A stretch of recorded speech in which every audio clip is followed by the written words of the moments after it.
அன்பிற்கினிய சகோதர சகோதரிகளே, நம் அனைவர் மீதும் ஏக இறைவனுடைய அமைதியும் கருணையும் உண்டாகட்டுமாக என்கிற உயரிய பிரார்த்தனைகளோடு, நமக்கெல்லாம் தெரியும் மத்திய கிழக்கிலே நடந்து வரக்கூடிய செய்திகளை தொடர்ந்து பார்த்து வர்றோம். மத்திய கிழக்கின் பிரச்சனைகள் ஒரு முடிவில்லாத தொடர்கதையாக மாறிக்கொண்டிருக்கிறது.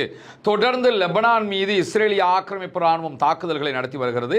அந்த தாக்குதல்கள் நிறுத்தப்படாத பட்சத்தில் பதிலடி தாக்குதல்களை நாங்கள் நடத்துவோம் என்று ஏற்கனவே ஈரான் சொல்லி இருந்தது. அந்த அடிப்படையில் ஈரான் மீது நடத்தப்படுகிற தாக்குதல்களுக்கு பதிலடி கொடுக்கிற ஒரு புறம் நடந்து கொண்டிருக்க, இன்னைக்கு ஃப்ரெஷ்ஷாகவே என்ன பண்ணியிருக்கிறாங்கன்னா, பஹ்ரைன் மீதும் குவைத்தினுடைய ஏர்போர்ட் மீதும் சரமாரி தாக்குதல்களை நடத்தி இருக்கிறது ஈரான் என்கிற செய்திகள் வெளியாகி இருக்கிறது. குறிப்பாக இந்த தாக்குதல்களை பொறுத்தவரையில் ஈரானுடைய டிஃபென்சிவ் சிஸ்டத்தில் ஈரான் தற்காப்பு தாக்குதல் என்று சொல்லுகிறார்கள். இந்த வார்த்தையை ஆல்ரெடி அமெரிக்கா பயன்படுத்தி இருக்கிறது. அமெரிக்கா ஈரான் மேலே கடந்த இந்த யுத்த நிறுத்த காலத்தில் ஒரு 3 வாட்டி தாக்குதல் நடத்தினாங்க. தாக்குதல் நடத்துகிற நேரங்களில் எல்லாம் நாங்கள் செல்ஃப் டிஃபென்ஸுக்காக, எங்களை தற்காத்துக் கொள்வதற்காக தாக்குதல் நடத்துகிறோம், நாங்கள் அடிக்கலைன்னா ஈரான் எங்களுக்கு அடிச்சிருவாங்க, அதுக்காக அடிக்கிறோம் அப்படின்னு சொல்லியிருந்தாங்க. அதே மாதிரியான ஒரு வார்த்தையை இன்னைக்கு குவைத்தில் இருக்கக்கூடிய அமெரிக்காவினுடைய இலக்குகளையும் பஹ்ரைனில் இருக்கக்கூடிய அமெரிக்காவினுடைய இலக்குகளையும் இலக்கு வைத்து தாக்குதல் நடத்தியதற்கு பிறகு ஈரானும் அறிவித்திருக்கிறது. குறிப்பாக ஈரான் இந்த தாக்குதல்களை நடத்தியது தொடர்பாக ஈரானுடைய ஃபாரின் மினிஸ்டர் அப்பாஸ் அராக்சி பேசுகிற நேரத்தில் செல்ஃப் டிஃபென்ஸ் அட்டாக் என்கிற வார்த்தைகளை பயன்படுத்துகிற அதே நேரம் மொசைக் டிஃபென்ஸ் என்கிற ஒரு வார்த்தையையும் பயன்படுத்தி இருக்கிறார். இந்த யுத்தத்தை நீங்கள் எடுத்துக்கிட்டீங்கன்னா, ஈரான் மேல அமெரிக்கா தாக்குதல் நடத்துகிற போது ஈரான் எப்படி தன்னை தற்காத்து கொண்டது என்பதற்கு ஒரு அடிப்படையான விஷயமே என்னன்னா, இந்த மொசைக் அட்டாக்கிங் மெத்தட் என்கிறது. அது இந்த யுத்தத்தில் தான் ஈரானுடைய தாக்குதலில் வெளிவந்ததை நம்ம பார்க்க முடியும். ஈரானுடைய இராணுவ கட்டமைப்பில் உருவாக்கப்பட்ட ஒரு முக்கியமான தாக்குதல் திட்டம் தான் இந்த மொசைக் மெத்தேடுங்கிறது. அது என்ன மாதிரியான தாக்குதல் என்று சொன்னால், 2 வகையாக இராணுவ தாக்குதல்களை அவர்கள் எதிர்கொள்வார்கள். ஒன்று, இராணுவத்தினுடைய தலைமையாக இருக்கக்கூடிய ஐஆர்ஜிசியினுடைய தலைமை என்பது ஈரானுடைய ஆயத்துல்லா அலி காமனி இதுக்கு முன்னாடி இருந்தார். இப்ப ஆயத்துல்லா அலி முஜ்தபா காமனி இருக்கிறார். இந்த ஆயத்துல்லா என்று அவர்கள் வைத்திருக்கக்கூடிய ஆன்மீக தலைவர் தான் ஐஆர்ஜிசியினுடைய தலைவராக இருப்பார். ஐஆர்ஜிசியின் தலைவராக இருக்கிற ஆயத்துல்லாவிடம் இருந்து எந்த ஒரு கமெண்ட்டும் வரவில்லை என்று சொன்னால், எந்த ஒரு கட்டளைகளும் வரல என்று சொன்னால், உடனடியாக இராணுவத்தில் இருக்கக்கூடிய மேஜர் ஜெனரல் அத்தனை பேரும் அவங்க அந்த இராணுவத்தினுடைய பிரிவுகளை மாவட்டங்களாக பிரிக்காம மாவட்டங்களை தாண்டிய பல பிரிவுகளாகவும் பிரித்திருக்கிறார்கள். ஒரு மாவட்டத்துக்கு ஒரு இராணுவ தலைவர் அப்படி போடாம ஒரு மாவட்டத்தில் 3-4 தலைவர்களை கூட அவர்கள் ஏற்படுத்தி இருப்பார்கள். அந்த பிராந்தியத்தினுடைய அளவை பொறுத்து அந்த ஒவ்வொரு தளபதிக்கு கீழாகவும் அவர்கள் தனியாக ஆயுதங்களை தயாரித்துக் கொள்ள முடியும், தனியாக அவர்களுக்கு தேவையான எல்லாவற்றையும் உருவாக்கி கொள்ள முடியும். அந்தந்த இராணுவ பிரிவை பலமாக உருவாக்கி வைத்திருப்பது அவர்களுடைய 100% முடிவுல கொடுக்கப்பட்டிரும். இந்த தயாரிப்புகளோடு அவங்க இருக்கிற நேரத்தில் ஒரு அட்டாக் நடந்து தலைவர்கிட்ட இருந்து எந்த கமெண்ட்டும் வரல, ஒரு யுத்தம் நடந்துகிட்டு இருக்குது, தலைவர் கொல்லப்பட்டுட்டாரு அல்லது தலைவர்கிட்ட இருந்து நமக்கு தொடர்பு துண்டிக்கப்பட்டுடுச்சுன்னு சொன்னா, இந்த எல்லா தளபதிகளும் அவர்கள் தானே முடிவெடுத்து எதிரிகளை மேல தாக்குதல் நடத்தலாம், எப்படினாலும் தாக்குதல் நடத்தலாம், தானே முடிவெடுத்து தாக்குதல் நடத்தலாம் என்கிற ஒரு சிஸ்டம் அவங்ககிட்ட இருக்கு. இதுக்கு மொசைக் மெத்தட்னு சொல்லுவாங்க. 2வது சிஸ்டமாக அவங்க என்ன வச்சிருக்கிறாங்கன்னு கேட்டா, தங்களுடைய நாட்டை பாதுகாத்துக் கொள்வதற்காக சில குழுக்களை உருவாக்கி வைத்திருக்கிறார்கள். அதுவும் மொசைக் மெத்தட்ல உருவாக்கப்பட்ட குழுக்கள் என்று சொல்லப்படுது. குறிப்பாக யமன்ல இருக்கக்கூடிய ஹவுதிஸ், அவர்களுக்கு தேவையான ஆயுதங்கள், அவங்களுக்கு தேவையான பயிற்சிகள், அவங்களுக்கு தேவையான பண உதவி எல்லாத்தையுமே ஈரான் பண்ணுவாங்க. அதனூடாக ஈரானுக்கு ஒரு பிரச்சனை வரக்க அவங்களும் சேர்ந்து வந்து நின்றுவாங்க. அதை நம்ம கடந்த காலங்களில் பார்த்துருக்கிறோம். அவங்க காசாவுக்காக நின்ற மாதிரி ஈரானுக்காகவும் யுத்தத்திற்கு வந்திருக்கிறார்கள். அதே மாதிரி தான் ஹிஸ்புல்லாக்கள் லெபனானில் இருக்கக்கூடியவங்க, அவங்களுக்கு தேவையான எல்லா பயிற்சிகள், எல்லா ஆயுதங்கள், எல்லா பண உதவியையும் செய்கிறது ஈரான். லெபனானில் இருக்கக்கூடிய இராணுவத்தை விட பவர்ஃபுல்லானவங்க யாருன்னு கேட்டால் ஹிஸ்புல்லாக்கள். இவர்களும் ஈரானுக்காக சண்டையிடக்கூடியவர். அதே மாதிரி கதாய்பு ஹிஸ்புல்லா என்கிற ஒரு அமைப்பு இருக்கிறது ஈராக்குக்குள்ள. அவர்களும் இதே மாதிரி உருவாக்கப்பட்டவங்க. இந்த மாதிரி பல குழுக்களை அவர்கள் உருவாக்கி வைத்திருக்கிறார்கள்.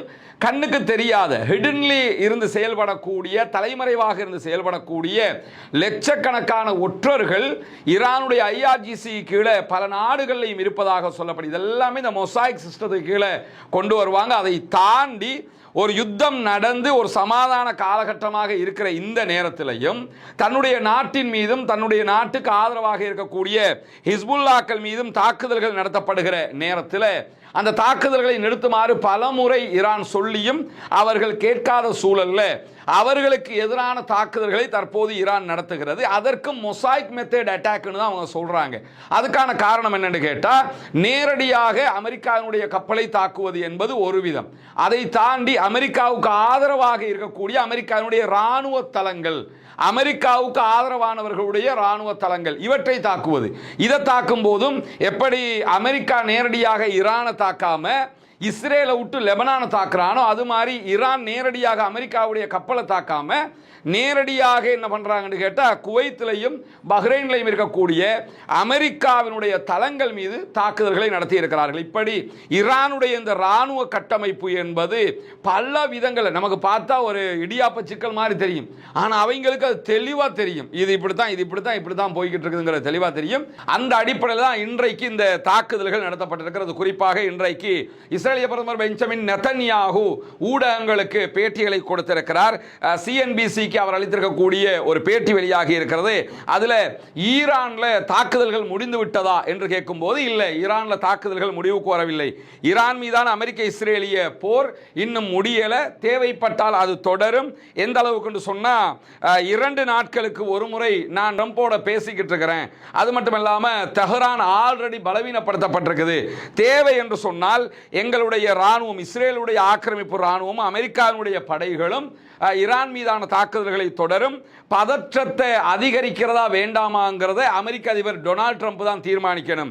அதே மாதிரி ஹார்முஸ் ஜலசந்தியை ராணுவ ரீதியாக திறப்பது சாத்தியமா இல்லையாங்கிறதையும் அமெரிக்க அதிபர் டொனால்ட் ட்ரம்ப் நாங்க விட்டுறோம், நாங்க அதுக்கு தலையிட வரல அப்படின்னு சொல்லி இஸ்ரேலிய பிரதமர் பெஞ்சமின் நெதன்யாகு சொல்லி இருக்கிறார். இது ஒரு சீரியஸான இன்டர்வியூ இருந்தாலும் அதில் அவர் சொல்லியிருக்கக்கூடிய ஒரு செய்தி என்னன்னா, 2 நாட்களுக்கு ஒருக்கா நானும் அமெரிக்க அதிபர் டொனால்ட் ட்ரம்பும் பேசிக்கிறோம். எதுக்கு? பைத்தியக்காரன் பேச்சு வாங்குறதுக்கா?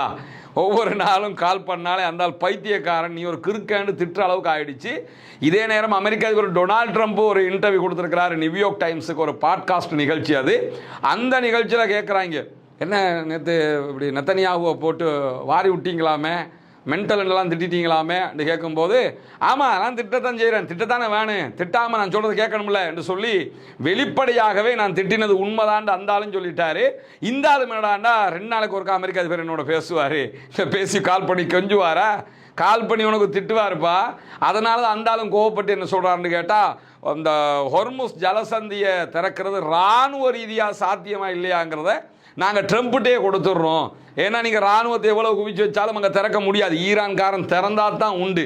எனவே அதை நாங்கள் அவற்றை விட்டுடுறோம்னு சொல்லி பால அந்த பக்கம் பாஸ் பண்ணிட்டாங்க, அவங்க அதிலிருந்து விளையிட்டாங்க. இதுதான் இஸ்ரேல். இந்த இடம் தான் அமெரிக்க அதிபர் டொனால்ட் ட்ரம்ப் புரிந்து கொள்ளாத ஒரு இடமாக இருந்தது. என்னன்னா, கூட்டிக்கிட்டு வருவாங்க, மூட்டி விடுவாங்க, அவங்க மாட்டிப்படாமல் கரெக்டாக தப்பிச்சுக்கிடுவாங்க. அவங்க அமெரிக்காவையும் சேர்த்து கழட்டிக்கிட்டு தப்பிக்கத்தான் நினைச்சாங்க. அரபு நாடுகளையும் ஈரானையும் மோத விட்டுட்டு நீங்கள் 2 பேரும் அடிச்சுக்கிறங்க, நாங்கள் ஓரமாயிடுறோம்னு தான் நினைக்க பார்த்தாங்க. ஆனால் அப்படி முடியலைங்கிறதுனால இப்போ அமெரிக்கா விட்டு அவங்க தனியாக கலந்து போன காட்சியை நீங்கள் பார்க்க முடியும். அந்த அடிப்படையில் என்ன சொல்கிறாருன்னு கேட்டால், இந்த ஈரான் மீது மீண்டும் தாக்குதல் நடத்துவதா இல்லையாங்கிறதையும் அமெரிக்க அதிபர் தான் முடிவெடுக்கணும், ஹொர்முஸை திறக்க முடியுமா இல்லையாங்கிறதையும் அவர் தான் முடிவெடுக்கணும் என்று சொல்லியிருக்கிறாரு. அதை தாண்டி இன்னைக்கு நம்ம ஏற்கனவே சொன்னது மாதிரி குவைத்தினுடைய ஏர்போர்ட் மேலே தாக்குதல் நடத்தப்பட்டிருக்கக்கூடிய காட்சிகளை நீங்கள் பார்க்குறீங்க. அதனுடைய புகைமூட்ட காட்சிகளை தான் நீங்கள் இங்கே பார்க்குறீங்க.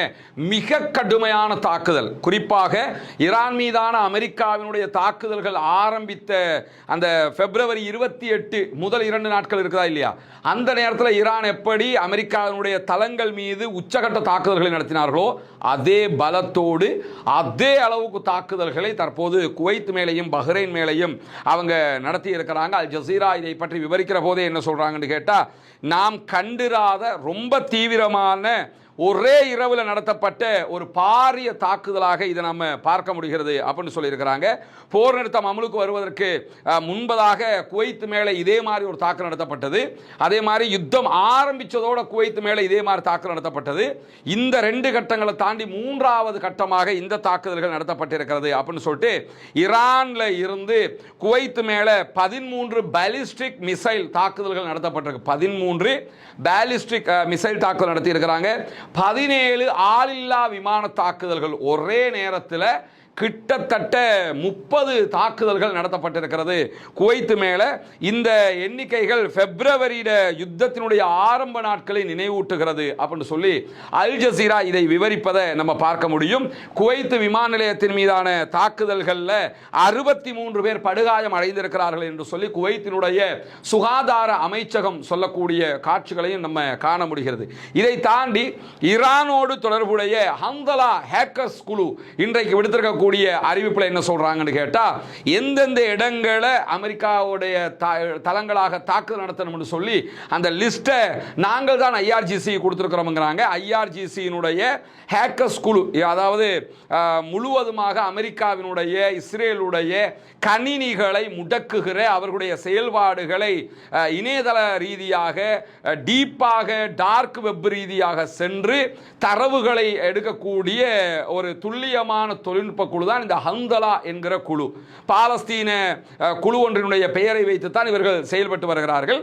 இந்த ஹந்தலா குழு தான் புதிய ராணுவத்தினுடைய மையங்களை அடையாளம் காட்டியிருக்கிறது. ஏன்னா இந்த ஈரான் அமெரிக்கா வாருக்கு பிறகு சில இடங்களை அமெரிக்காவினுடைய ராணுவம் குவைத்தில் பஹ்ரைன்ல எல்லாம் இடத்தை கொஞ்சம் மாற்றி வச்சு அப்படி செஞ்சு இப்படி செஞ்சுட்டு லொகேஷனை மாற்றி இருக்கிறாங்க.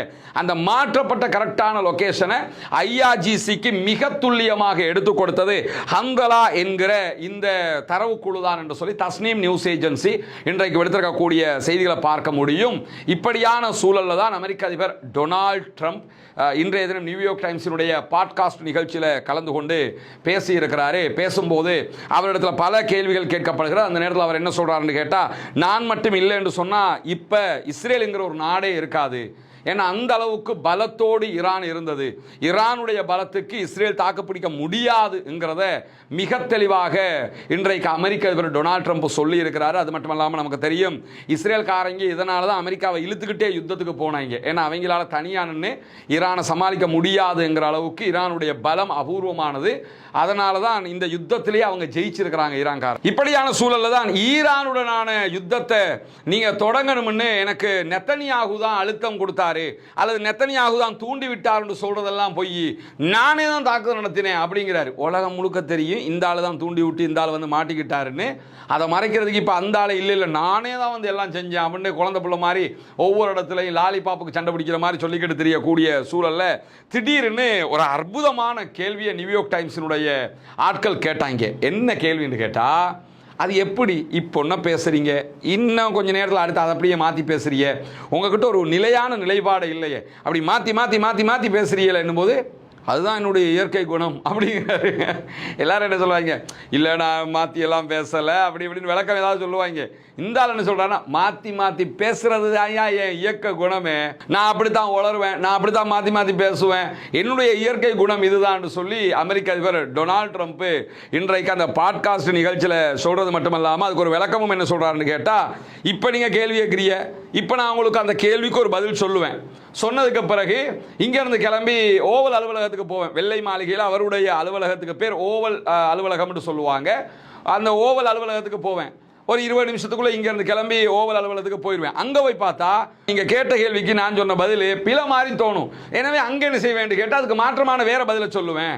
அப்போ அங்கேருந்து கிளம்பி இன்னொரு 20 நிமிஷத்தில் நியூயார்க் சிட்டிக்குள்ளே போனீங்கன்னு சொல்லி சொன்னால் அதில் இன்னும் மாற்றி பேசுவியா? அப்போ இந்த மாதிரி என்னன்னு கேட்டால் நான் மாற்றி மாற்றி தான் பேசுவேன், நான் இப்போ ஒன்று சொல்லுவேன் இன்னொரு இடத்துல ஒன்று சொல்லுவேன், என்னுடைய வழக்கமே இதுதான் சொல்லி தான் மாற்றி மாற்றி பேசக்கூடிய உளரக்கூடிய ஒரு கேரக்டருங்கிறத இன்றைக்கு வெளிப்படையாகவே நியூயார்க் டைம்ஸினுடைய செய்தியில் அவர் சொன்னது மட்டுமல்லாமல், நெத்தன்யாகுவுக்கு நீங்கள் கடுமையாக திட்டினீங்களாமே என்று சொல்லும்போது, ஆமாம் லெபனானில் திரும்ப திரும்ப அவர் அட்டாக் பண்ணிக்கிட்டு இருக்கிறாரு, அது எனக்கு செட் ஆகலை, அதான் கடுமையாக திட்டிவிட்டேன் அப்படின்னு சொல்லி அதையும் பகிரங்கமாகவே அவரை ஒப்புக்கொண்டிருக்கக்கூடிய சூழலில் இன்றைய நாள் இந்த பஹ்ரைன் மீதும் குவைத் மீதான ஈரானுடைய தாக்குதல்களுக்கு அப்பால் இன்னும் ஒரு செய்தியும் நடைபெற்றிருக்கிறது. என்னென்று சொல்லி சொன்னால், இஸ்ரேலுடைய ஒரு விமானத்தை ஸ்லோவேனியா தரையிறங்குவதற்கு மறுத்து திருப்பி அனுப்பி இருக்கிறது. இஸ்ரேலிலிருந்து கிளம்பி ஸ்லோவேனியாவுக்கு போன விமானம் அது. அந்த விமானத்தை ஸ்லோவேனியா தலைநகரத்தில் தரையிறக்க விடாமல் ஸ்லோவேனியா திருப்பி அனுப்பிட்டாங்க. எங்கள் நாட்டில் நீங்கள் தரையிறங்க கூடாது அப்படின்னு சொல்லிட்டாங்க.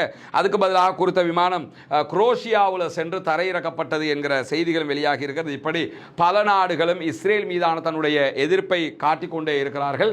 இன்றைக்கு முழுவதும் வெளியாகி இருக்கக்கூடிய மிக முக்கியமான செய்திகளுடைய தொகுப்பை தான் உங்களுக்கு கொண்டு வந்திருக்கிறோம். கொண்டிருக்கிறோம். பொறுத்திருந்து பார்ப்போம் என்னவெல்லாம் நடக்கப் போகிறது என்பதை. மீண்டும் ஒரு யுத்தத்தை நோக்கி மத்திய கிழக்கு நகருகிறது என்பது மட்டும் தெல்ல தெளிவாக தெரிகிறது. அந்த யுத்தம் எப்படி அமையப் போகிறது, எந்தெந்த நாடுகளோடு அமையப் போகிறது என்கிற கேள்விகள் தான் நமக்கு முன்னால் இருக்கிறது. அதே நேரம் ஈரானும் அமெரிக்காவும் ஒரு சமாதானத்தை அடைவதற்கான வெகு தொலைவில் தான் நிற்கிறாங்க. பேச்சுவார்த்தைகள் ரொம்ப நெருக்கத்தில் இருந்தாலும் சமாதானம் வெகு தொலைவில் இருக்கிறது என்பதையும் நாம் புரிந்து கொள்ள முடிகிறது. எனவே தொடர்ந்து வரக்கூடிய செய்திகளை உங்களுக்கு மத்தியிலே கொண்டு வந்து தருவதற்கு தயாராக இருக்கிறோம். ஆக்கிரமிப்புகள் ஓய வேண்டும், ஆக்கிரமிப்பாளர்களும் ஓய வேண்டும் என்கிற உயரிய பிரார்த்தனைகளோடு ஆக்கிரமிப்பாளர்களுக்கு எதிராக தொடர்ந்தும் ஜனநாயக ரீதியாக குரல் பூமாக வாழ்கிறது. அல்ஹம்துலில்லாஹி ரப்பில் ஆலமீன்.